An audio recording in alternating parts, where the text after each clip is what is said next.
While we're talking about SMART goals, it's important that you make your goal specific. When you say, I'm going to make $100,000 in the next year, or I'm going to lose 10 pounds, that may not be specific enough to help you connect and then achieve the goal. You might want to say something instead like, I'm going to take the next 6 months and I'm going to try to lose 10 pounds. I'm going to try to lose a pound a week or a pound every week and a half. And here's how I'm going to do these things that are going to change my nutritional changes and my physical exercise or whatever I'm going to do to lose that weight. You're going to say, I want to make $100,000 in the next year. Well, how many people do you need to meet with to earn that amount of money? How many appointments do you have to set to earn that amount of money? How many appointments a week? How many appointments a month will you need to set? So it's very important that as you begin to look at specific goals, break your goals into things that are specific.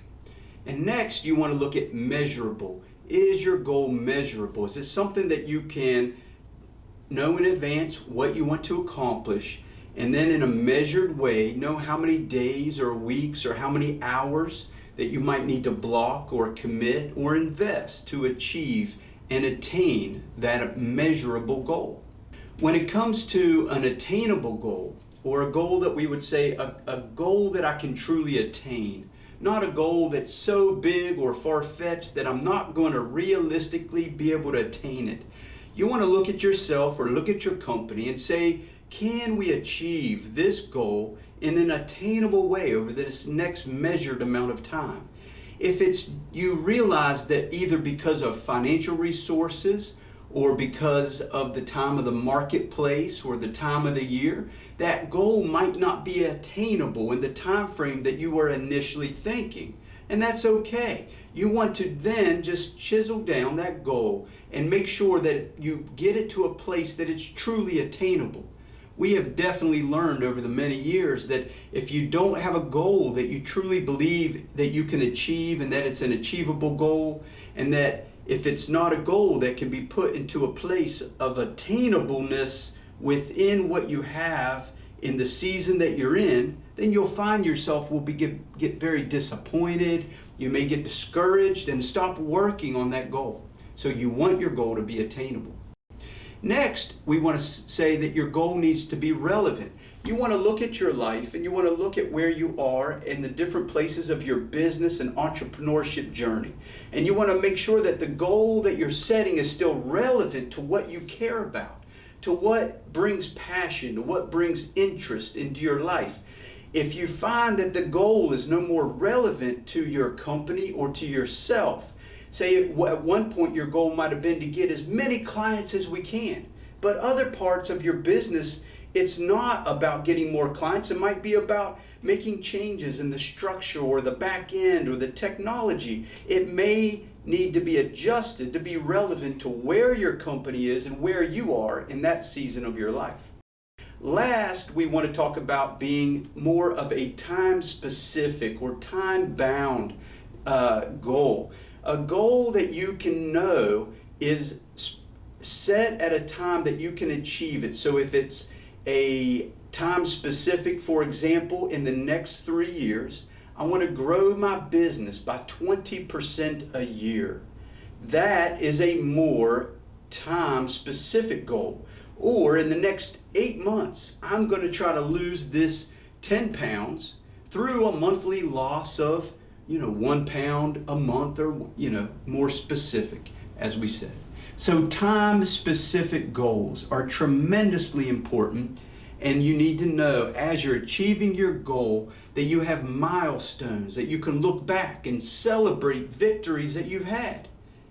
Milestones in your life journey and business journey are tremendously important, and that's a great way to track them.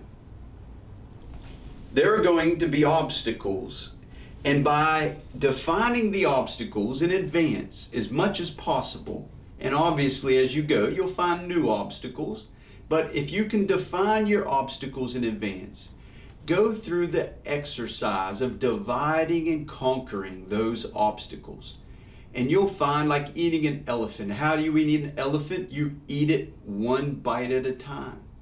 So it's important that you divide and conquer those obstacles and break them down so that you can see that the obstacle is not so big and looming as it first seemed like it was going to be. So many times we feel overwhelmed, like a deer in the headlights of a car, we freeze. Don't freeze with fear. Let yourself be inspired and know that if you look at these things in detail, you might just find that your goals are more achievable than you realized. SMART goals are called SMART goals because they help you to lay out achievable goals in a smart way. So whether your obstacle is a financial obstacle where you realize, I don't have the money to do that business right now, what do I do? Or if your obstacle is, I want to build a relationship with my son, but I'm terrible with people and I don't have any good communication skills. That's an obstacle. Well, what are ways to overcome these obstacles? If it's a relational obstacle and you have a hard time building healthy relationships, whether you need a coach, a counselor, or whether you need more of a private training depending on the situation, whatever it is that you need to do to overcome those challenges that were either part of the way that you were raised, the way that you have spent your years yourself, or whatever it is that's created these things. And if it's financial, you can begin to write down, who do I know? So many times I find that the first question you need to ask yourself is, who do I know? I know people who might have this type of business or this type of this or this type of that. If I don't have the money to do what I want to do, is there someone I know that knows someone? Is there a resource online that I can seek out? Is there a resource amongst my network that I can seek out? So regardless of the obstacles that you have determined are your obstacles to accomplish your SMART goal, you want to see what is the information that you can begin to look at that you don't have in front of you right now. There's information out there to help you solve your problem. How do you find it? How do you find it? And then the people. Where are the people that are going to help you to solve this problem in your life so you can know and find the conclusions that will get you the next phase of your season of growth? Then you want to ask yourself as well, formation. Look at your own personal formation. What have you done in the past that you have overcome an obstacle similar to the one that you're facing right now?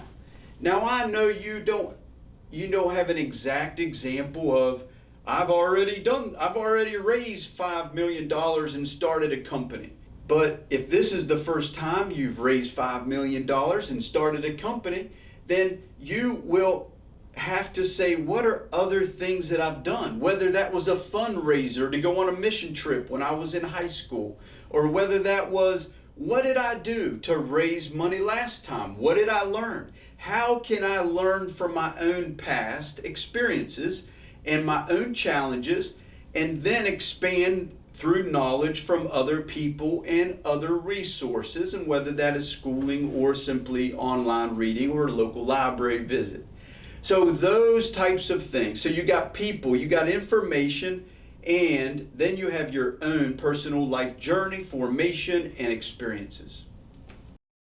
So now that you've got your SMART goal, and now that you've spent time taking your SMART goal and exploring the obstacles and dividing and conquering and laying those out, now it is time to do the thing that so many people love and hate at the same time.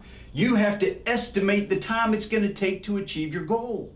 You have to estimate, what month will I begin? What month is the next step? What is the next step? I like to use some words like benchmarks. What are the benchmarks that you can set in advance, whether you're somebody who likes to type or whether you like to write on paper, however you want to do it. Now it's time to benchmark. So lay out what are the steps and how many months. Is there an application process involved to start your business? Is there city zoning and approval that needs to be done to start your business? Is this more of an online business? Is this a real estate business? Is this an investment business? What type of business? What are the phases that it's going to take to begin this entrepreneurship journey? Or if it's more of a goal, what are the steps you need to take to achieve that more personal goal, like we talked about, of rekindling family relationships, other things like that. Benchmarking is key. So while you're establishing your time frames, try not to cushion your numbers but so much, and try not to overestimate or underestimate, and this all takes practice. There's nothing perfect. And tell yourself in advance, I will need to adjust these because time will adjust, but you got to push yourself to stay on course for your time frames. If you don't push yourself, and you procrastinate, and that's why accountability and a coach is so important. I just want to tell you one last thing. How do you make that SMART goal even smarter? Take it to maybe a mentor, or take it to a professional coach that you hire, business coach. Take it to somebody, possibly a friend who has been down a road similar to yours, and ask them for some feedback on the goals that you have now laid out into SMART goals, and you have timelines, and begin to get a little bit of feedback. If that person comes really aggressively and tries to tell you what a terrible thing you have planned, then you might want to just pause and make sure you ask yourself, did I meet with the right person? And maybe that person's right. I hope not. Hopefully you spend some time on a good goal. But find somebody that could believe in you, believe in your vision. It's important that when you're surrounding yourself to achieve your goals, that you look for people who have wisdom, and a unconditional love for you is even better. So if you have a friend, a mentor, reach out to them and have them help you make that SMART goal smarter. In the coaching package, we've included for you another tool that we use called the GROW model, which is goal, reality, options, and will. The GROW model is something that's commonly used to help people achieve goals. So you can utilize this at any time. I encourage you to print it off, have it small, carry it around in your notebook or your calendar or whatever you have in your purse, and use the GROW model on the day-to-day.